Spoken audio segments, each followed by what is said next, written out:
You're an actor. Yep. You were on Mayans. Yep. You were on My Block. Yep. Why don't you just kind of give like a little background? Yeah, man. So I started acting back in like 2017. I was like, like every young teenager, I was like lost in life and I didn't know what to do. So I went to college. I went to Cal Poly Pomona, and then after that, I like soon realized that like the school route wasn't for me because I just always felt like I've never been to jail, but I always felt like trapped. Like I always felt like I was like in a jail cell when I was in the classroom because I knew that's not where I wanted to be. Like my heart and my spirit and my soul told me that's not where I wanted to be. So when I left, I started working like oddball jobs. Like I got an internship in LA for a clothing company because I started a clothing company, my first one, out there, and just started interning and learning where people got materials and like networking and stuff like that. And then after that, I did the internship for like 6 months, and then after that, I came up here and I started working like warehouse jobs. Worked at Tilly's. I worked like at an airport, and then like I said, all these oddball jobs was just trying to find myself. And then in trying to find myself, I was like talking to people who were way older than me working at these factories, and I would just see how negatively they had a view on life and how young they were. These were people like in their 40s, 50s, 60s. Like, bro, like 60 years old, that's still young. And you're just, no, that's young, bro. Yeah, no, that's young. Think about it. You live till 95, 60 is young. You still got another 35 years. Yeah. And people are just having a negative look on outlook on their life. And I'm just like, okay, now I know what not to do. Like I always say that if you don't know what to do in your life, work shitty jobs that you hate so you at least know that's not what you want to do. Right. And then after that, I've always been like an extrovert. I've always been good at like mimicking people and, just making people laugh and being the center of attention. So one day me and my dad were watching Transformers, and I was just on my laptop, just probably like designing another collection or something. And at the time, Snapchat came out with the filter where you can like put your face onto somebody else, and I would just talk like Manny Pacquiao or Shrek or like 50 Cent or whatever. And I would send that to my dad, and he would be laughing. And then me and him were just on the couch watching Transformers, and he was like, "Hey, why don't you do that?" I was like, "Do what?" He's like, "Why don't you just be an actor?" And I was just like, and coming from like a Hispanic dad, they always want you to get, your regular job, your 401k, want you to have that job security. So to me, coming from my dad, I was just like, whoa. I was like, what do you mean? I thought like you and mom had to be in the entertainment industry. We had to have connections. He was like, just get on your laptop and just Google acting classes. So I looked at, I went on YouTube first and I looked at like Selena Gomez audition tapes and like Zendaya and the little boy from E.T. And when I saw his audition tape for E.T., when he started crying and then when they yelled cut and then he just started smiling at the director and the director was like, all right, kid, you got the job. He made me tear up and I was just like, oh, I want to make people feel that way. So I started going to acting classes and started meeting people from there, bro, and just started working I started from the bottom literally, bro, as a PA, getting people's coffee on set, running around. But I didn't getting paid nothing, bro. Coming from Victorville to LA, driving, the most I did was 3.5 hours stuck in traffic to go to Venice for a set that only paid me, I think it was maybe like $20 because it was a small set. But I didn't care about the money. I just cared about what I was going there to learn and who I was going to meet. And that's what I tell a lot of the young kids that ask me for advice now. It's like, don't work for how much you're getting paid. Yeah. Work to get connections and to learn stuff, and then eventually the money will come.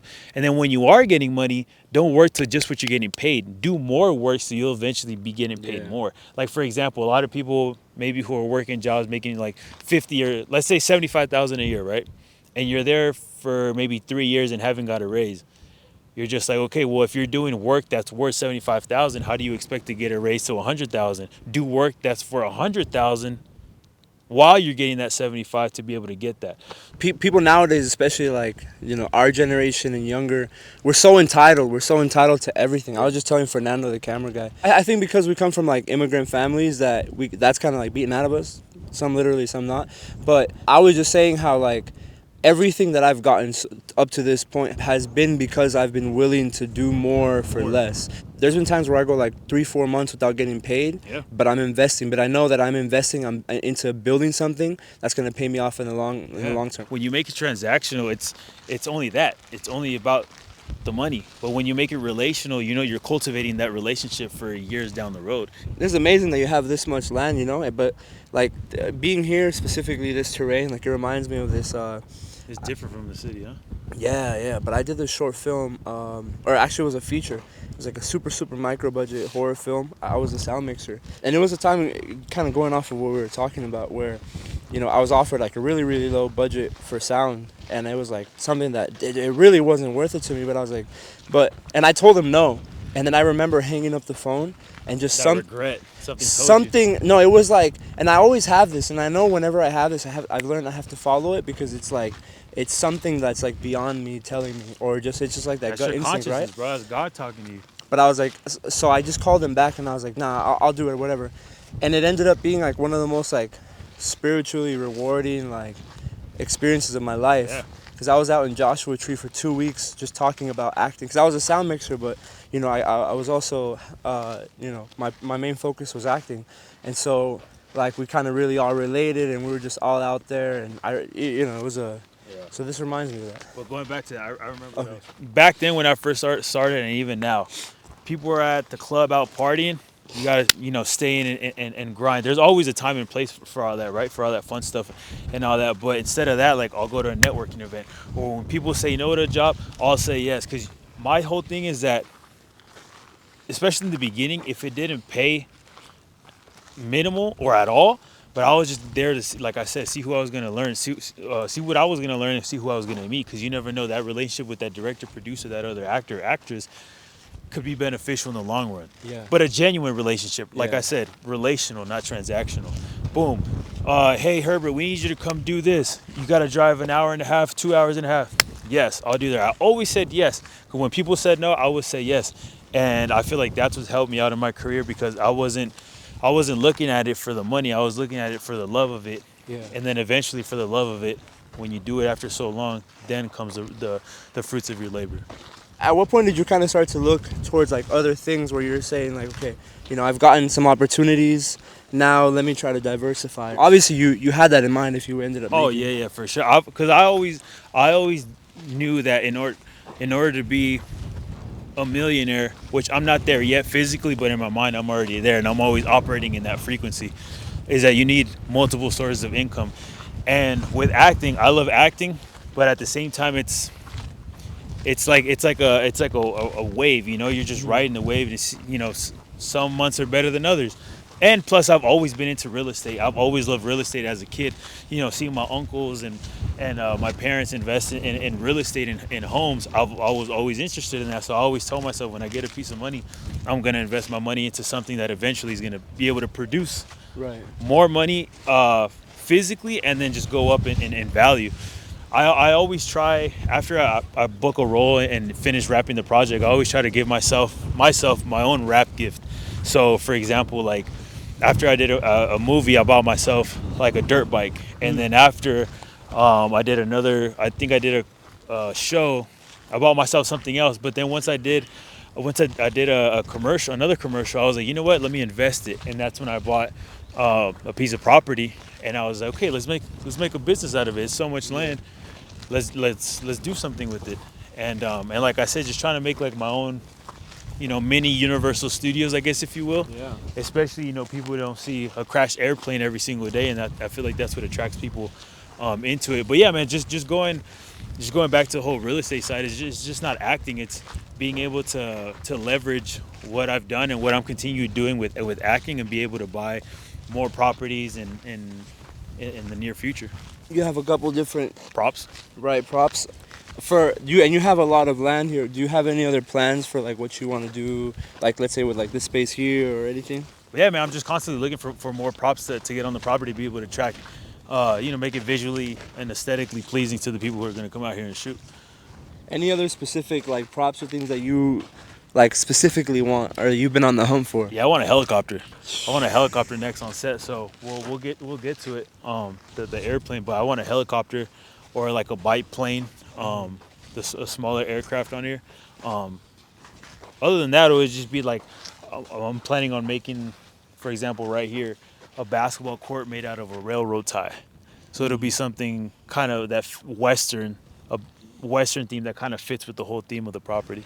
Yeah. It's dope. Do you ever just come out here and just stand here and just be like, damn?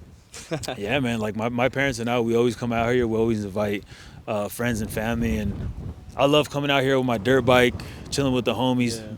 cooking. I love to cook. I love to barbecue, like some carne asada, steaks, and all that. And Like we're about to get into. like we're about to get into, and have a couple cocktails with the homies and make that for them. But I feel like that's like the Hispanic in all of us, right? Just Yeah. cooking and all that. But yeah, man, we always come out here, and right now it's cool and all that, but people don't see the hard work that goes into it. Like with the when we use a tractor, man, it's when it's windy, you're having all that dirt in your face, and you're out here for hours since the morning all the way till the night, and people don't see that. People just see the finished product, but people don't see all the hard work that goes into it. All the early mornings, the long nights, and the repetitiveness of it. But in order to achieve what you want to achieve, you got to do what you got to do. Truer words have never been spoken. What kind of work do you have to do on the property that's like so repetitive and stuff? So right now, like with the tractor, I just got done digging a big old hole that we had a. It's just tedious work. Like you got to get a guy to come move the trailers, and then I got to go and dig a big old hole because the trailer was so high up. Because the winds are really, really high up here. It was shaking the trailer so much, so I had to dig a hole with the tractor that took me about 3 days to do, and then we had to get the guy to come back, put the trailer back. Boom. Getting the airplane here took us like, first of all, to find the airplane. It was. You want to tell that story? Because how the fuck did you find the airplane, bro? And the thing about that was, Keep walking. and the thing about that was that it took me months to find the airplane. And no, I'm sorry. It didn't take me long to find the airplane. What took me months to do was find somebody to come move it. That was the whole problem. So how I got the airplane was, like I said, I wanted to create my own mini Universal Studios, and I was calling every airport in SoCal. Everybody said they didn't have anything, or if they did have something, which most of them did, it was just way too far out my budget. It was just like I don't need it to fly. I literally just need it to stay there. Yeah. And finally, I remember I used to work at an airport in Victorville when I was like 18, 19, and I called the lady, the vice president, and she was like, "Dude, you called at the perfect time." She was like, "We've been trying to get rid of this thing for years." She was like, "If you come this week," she was like, "I'll sell it to you, but and I won't scrap it." And I was like, "Fire, let's do it." And then on the hunt to go actually find somebody that had a big enough trailer and actually had the balls to do something like that, because everybody I would call, had never moved an airplane piece like that until finally, shout out to my homie Miguel Orduño. He has his own construction company with his family called World's International Truss up here. They make trusses for homes and like commercial buildings and stuff like that. And he, connected me to his guy who moves all the lumber from all the wood for their company, and he came out here and moved everything for us. But yeah, man, it was like that. The shipping containers and just doing like I said, man, it's just tedious stuff that takes up a lot of time. So what about But like I said, when you love something, it doesn't feel like work. Yeah. You're enjoying it because you're thinking about the long-term effect of it. Well, bro, he's seen me the last like 3-4 days. It'll be like shoots back to back or just like answering texts and calls and stuff. Yeah. And people always ask me like, you don't get tired of just like, or they'll be like, oh, you're working again today, or like, when's your day off? And I'm like, I don't really have one. There's always something to do. There's always something that needs to be done. And if I don't do it, no one will. And look, man, of course you get tired and you get frustrated, but it's better to be tired and frustrated doing something that you love instead of being tired and frustrated and doing something that you hate, which Exactly. we've all done that. We've all had those jobs that we hated or whatever. But like, for example, to me, look at this bunny. Like, for example, when you used to tell me, oh, you got to be at work at 5 in the morning, I used to be like, man, I don't want to be here. But if you tell me to be on set at 5 in the morning, I'm there at 4:30 because I can't even sleep the night before, because it's something about the feeling of going to set, going into your parking spot, going into the smell of the hair and Stay makeup. here and then let's walk. Like, it's something about the hair and makeup trailer, the smell of it, going into your trailer, changing, then going on set and being with the lights and the cameras and the crew and the people and the cast. It's just different, man, to when I come out here. it's freedom out here, bro. It doesn't feel like you're away from the city. You're away from LA, and I get the same feeling here. I love getting on the tractor. I love getting on my dirt bike. I love getting a shovel and just, you know, pushing a dirt around. Like, I love it, man. Seeing all like the homies come out here, friends, family, and then being able to enjoy it and see like the hard work and it's a good feeling, man. Yeah. Same thing, like, bro. Like I always tell my parents this. I get so excited when I get to go to set or the airport. You know, when you're traveling or like at a dealership. Like those three feelings, it feel good. You know. Oh, that's dope, bro. This is a dope place, and I bet it feels amazing to know that, like, you know, obviously I'm sure you have people that helped you, but Oh, of course. that you've built this. And what I had to come to realize is that if you didn't build something, if you don't own something, then at the end of the day, it can be taken away from you That's at the biggest any thing, time. ownership. When you own it, who can tell you anything? You own it. Like, for me, the biggest thing is like to do different things, not just acting. I love acting, but when it comes to acting, you can try your best, and the outcome is still going to be on somebody else's hands. It's not in your hands. It's in your hands to be able to prepare the best you can to do as how many ever auditions you need to do to book the role. It's your job to prepare, be disciplined, and go in and kill it. But that's it. But then after that, you leave it to the powers that be. And when you leave it to somebody else's hands, it's out of your control. And I like to be in control of my life. So when it comes to either like starting your own business or starting something like this, you're in control of the outcomes. Your effort is what's gonna be able to make this happen, you know? And Yeah. that's what I like. I love acting, but I also love being in control of what I'm in control in. That was well said, but side note, we got Diego in the back in a photo shoot. Obviously, there's the acting, and you know you're grinding on that 24/7. I'm sure, but and then you have this. Do you have any other business ventures outside of this that you're pursuing, or like what are the things you have your eye on? Because you know I'm sure you have your hands in a lot of different places. Yeah, so aside from Pause. No Diddy. aside, aside from acting and Dreamers Ranch and renting this out to talented people, I also have my clothing company. It's called Not From This World. That I'm about to drop these hats. I'm really big on. It's called Master Your Mind. This new collection I'm about to drop. I'm And really you got the Not From This World. yeah, and I got the Not From This World tank top. I'm really big on personal development and being able and the power of the mind. I'm really which that's what master your mind means. If you master your mind, you master your world. You not necessarily master the world, but you master your world internally. And when you're right with yourself internally, your external will be right. Like there's a phrase I think Gandhi said it, but he said if your world is if you're right, your world will be right. And that's what that means, man. I've been able to manifest a bunch of things in my life by mastering my mind, but not just saying, oh yeah, I have this, I have that before it comes, but saying, okay, I'm being grateful for it before it comes physically. And by doing that, I've been able to manifest so many things, but putting the work in as well. I have a saying that I tell my friends, or the people that I work with and stuff. I always tell them, like, if I say it, I see it.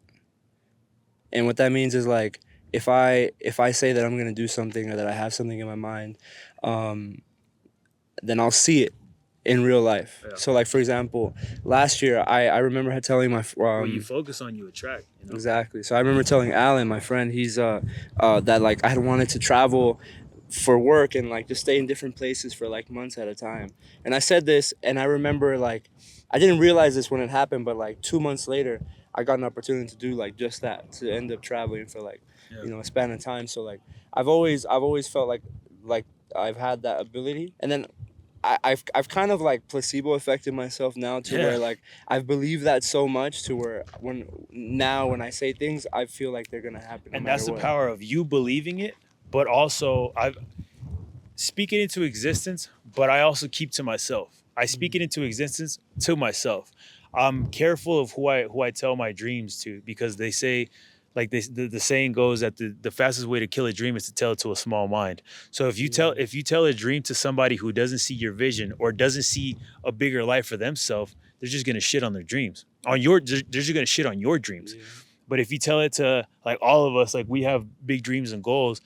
If I tell you a big enough dream of mine, you're gonna be like, hell yeah, I know you can do it, because you have big dreams for yourself as well. And if you tell me your dreams, I know I'm gonna believe in them for you, because I see the hard work that you're putting in, and because I'm going there as well.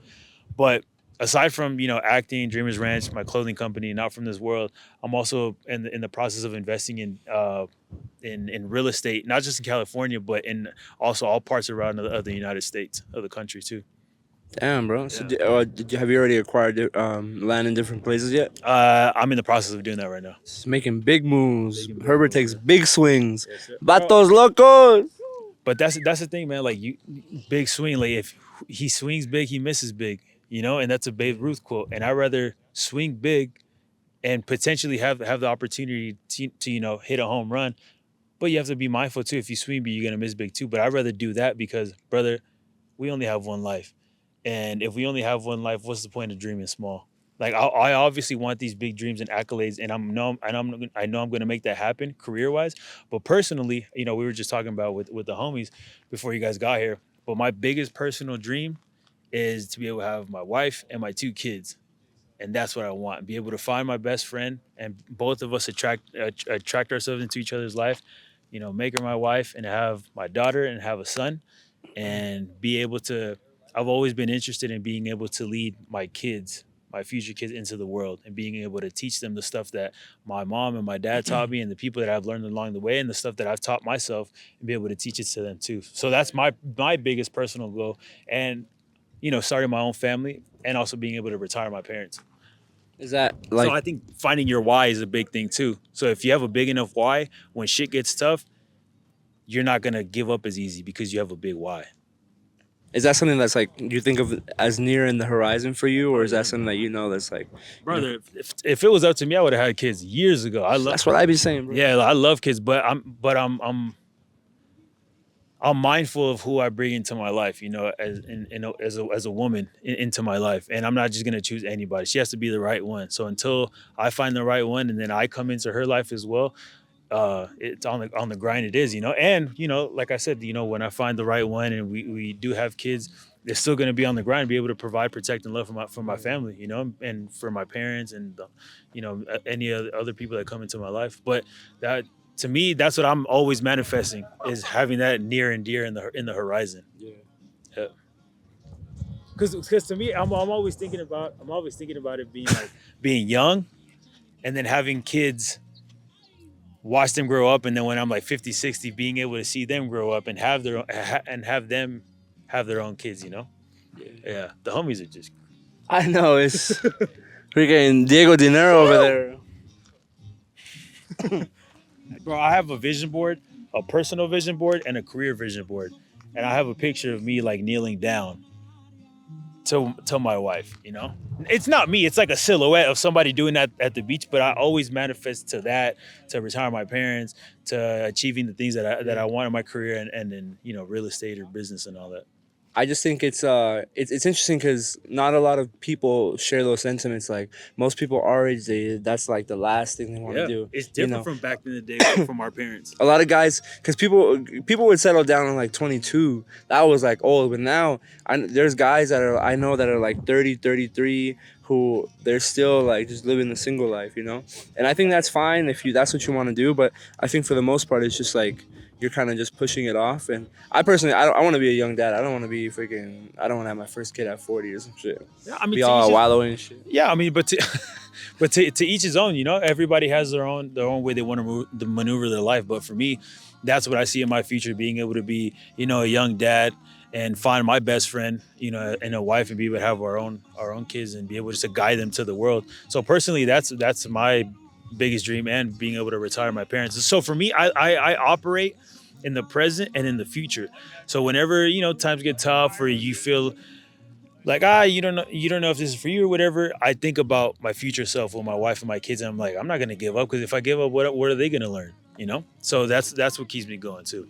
Being able to be an inspiration and motivation to young Latino and Latina kids, that's saying like, damn, if this dude's on TV, he's brown skinned like us, he's Mexican, Guatemalan like us, we can make it happen. We can be on TV as well. Or if he's making moves like he's making, we can make those moves. It's just that there's no traditional way to go about things about now with technology. So many ways to make different moves. You just don't have to stick to a traditional way. If a traditional way is your way, then so be it. Cool, as long as you're happy doing whatever it is that you want to do and you Bro, enjoy it. if you look at it, like, take Diego for example. It's amazing just to see the impact that he has on these kids, bro. Yeah, Like, man. we were at Portland, there was a riot, bro. Diego shut down Portland, bro. Like, it's crazy how people, like, are just ravenous to support him. Yeah, And man. not only that, but, like, the stuff that he does, and how, like, vice versa, how much he goes out of his way to take as many pictures as he can, and Yeah. be that kind of support. So it's definitely, like, that's something that I aspire to be as well. um Because it's just that, because I think about like what Antonio Bandera did for me when I was a little kid. Like, I watched The Legend of Zorro with him, Captain Zeta Jones, Anthony Hopkins. I watched that on repeat. Like, I would watch it, pop the VHS out, put in the rewinder, boom, boom, boom, and then put it back in like 4 times a day. I would watch the same movie like that, like Adam Sandler, and all those people, like Salma Hayek, Sofia Vergara, like with those, and then just watching like Univision with my grandma when she would take care of me, or like Telemundo, like those novelas, like Eduardo Yanez, and all those Mexican actors. And I'm like, if they inspire me, I can inspire the younger generation, or my generation and younger generation too. And that's what I want to be, an inspiration to kids and to adults. Yeah, you just took me back to where you're describing all that, like, to just the sounds of the juventud. Like El Gordo y la Flaca and all Bro. that, like all that coming on, which still comes on. I'm just like, like if those people can do it, we can do it. They eat the same way we do. They take showers. They drive the same way we do. They're no different. Why not me? It's Diego's world. We're just living in it. Herbert, question: Answer. what scares you? I think what scares me is not reaching my potential. That's like a big motivating factor to me too. Is like every day, like in Spanish, they say, like I always ask myself, did I do everything I did today to be better than I was yesterday? Like, le saqué el jugo a las oportunidades o no? And that's always been my biggest, like, I guess, fear, or that I don't want to regret, is like I want to leave when it's all said and done, and God takes me up. I just want to leave it all on the table. There's a quote, I think, by George Bernard Shaw. It says, "I don't want to be just some flickering light in this world. I want to be a torch. I want to be all used up." And that's why, like, if I have an idea, I immediately go for it, because I don't want to have no ifs about it. I don't want to have any regrets. So I would just want to go for it. So I think just not reaching my full potential. I think that's a fear, but at the same time, I think you shouldn't be fearful of anything. You should be cautious, but you shouldn't fear anything, because if you move with fear, you're not going to move the right way. Yeah. At the same time, if it scares you, you should probably move towards a direction. It can move you out of your comfort zone, and out of your comfort zone is where you find your real self. But I don't think fear is just being cautious, and just being the best me I can be every single day, and have that mama mentality, like Kobe Bryant would say, just be 1% better every single day. Thank you so much, man. I mean, I think we did it good. You want to go Nice over there little and show them tour. the chapel area and Oh the yeah, guard and let's all do that? that. And have discipline. Discipline. If you don't have discipline, man, you're not anything in this world. So while you have discipline, man, motivation fades. Like, sometimes you don't want to go do a shoot because you're so tired, or sometimes you don't want to go to the gym, or sometimes you don't want to eat that healthy stuff. But is gonna make. But is gonna make you a better person in the long run. And just having that discipline in my life that I've been able to implement consistently, um, I think that's what's helped me get here, and it's gonna help me continue to level up in the world. We're nothing. This is dope. Where'd you get this? Doesn't open. I think I hit up. Yeah, I think I hit up a lady on OfferUp or Facebook. Is it $50? I wish. Yeah, man. That, and then the boat. I got that from a guy who was actually leaving when it was like pandemic time. He was just selling all his stuff because he was going to Tennessee, and I was like, I'll take it off your hands. And then we bought that chapel area to, go out there and pray, and watch out. Go around it. Watch out here, but just go around it. And I respect God, and I respect my faith and my spirituality. So we built this. My uncle and I, we actually did this. My mom's older brother, and then my mom, my dad, my uncle, and then me and myself. We did this, and then my uncle bought these steps, and then my uncle and his team have a construction company, and then they built all this Okay. with the wood and and the like travertine tile. But yeah, we come up here, man. It's just a cool spot to just chill up here and pray. And this is where I like to just like let it all out, you know, and just talk to God and talk. You know, my grandma passed away, and just talk to my grandma and just, you know, yeah, thank you, bro. And then just have them guide me and protect me towards the right direction. So that's what it's all about over here. It's definitely one of those places like when I feel closest to God is in places like this. Like when I go to the beach. Yeah.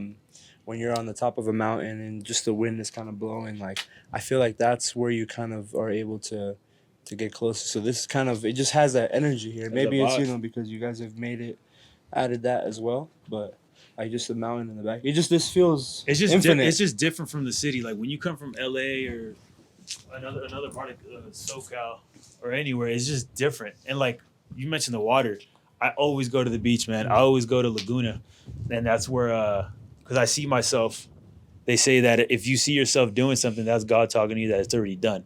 You just have to figure out the steps to go get it. Yeah. And I always see myself having a beach house in Laguna Beach. And that's why I always go out there and I take my journal, my notebook with me, and I just journal all my thoughts. Or I just even just take a lunch, bro, and I just chill out there and I just talk to myself. Like I said, talk to God, talk to my grandma. And yeah, man, that's why we go to Laguna and just let it all out there, man. And I just stay there for however long I need to. But something about like the waves crashing and the water, like it just calms me down. Yeah. And I always like at night, I always do my meditation routine, and I always put like calm, soothing music with like waves crashing, and it gives me the same effect, you know? We're going to wrap up soon. Okay. But I was going to say, you know, I think the wind's probably terrible, but I was going to say it would be good. I was going to ask if you wanted to do a little prayer real quick. Yeah, go ahead. If you wanted to. No, you lead it, though. This is your home. All right, I can say one, and then you can say one. All right, bet. All I just think it's fitting, you know? Yeah. I just want to take off the hats. Oh, shit.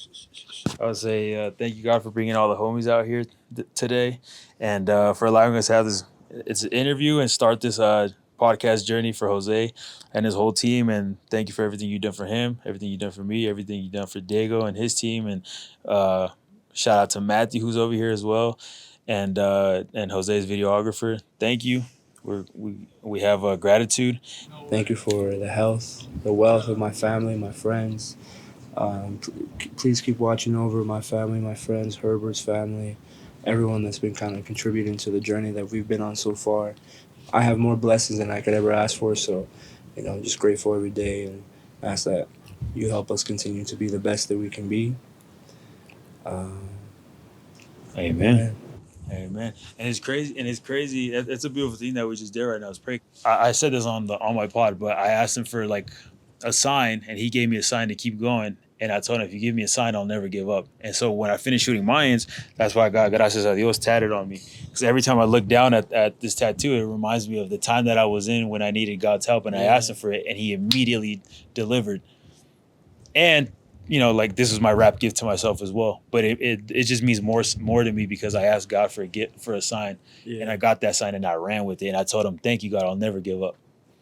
Yeah, I think that's a great place to end off. I don't want to make this too long. You showed us, you know, what you're building. It's dope to see a young Latino, you know, building an empire for himself, and I'm familiar now with like, you know, a lot of the, you know, the challenges that you face and things like that, and you know, the fact that you like never let it, no te rajas, you always double down, you're always trying to find a way to, you know, keep innovating and keep pushing. So I admire that, I respect that of you. Thank you, man. Thank you for doing this with me. Oh, thank you for having it. I just want to give a shout out, bro. Like you said, it wasn't just a one-man show, man. Like my mom, my dad, my uncles, aunts come out here and put the work in too. And even like we the people that we hired to move like the RVs and stuff like that. You know, it's not just me. It takes a village. And also another thing too, like no te rajes, what you said, like that's a big thing that anybody who wants to be successful, any young Latino or any person, no te rajes, meaning don't give up. Times are gonna get hard, but just keep going. No te rajes, like if you can make it out the storm, all you gotta do is just see the light at the end of the tunnel, and you don't necessarily know how you're gonna get there, but if you can see each step that you're gonna take, that's all you need to reach the end of the tunnel. Yeah, man. Anything worth anything is not gonna come easy. And with that, let's make some fucking carne, fool. A trabajar. All right, see you, Fernando. Diego Dinero.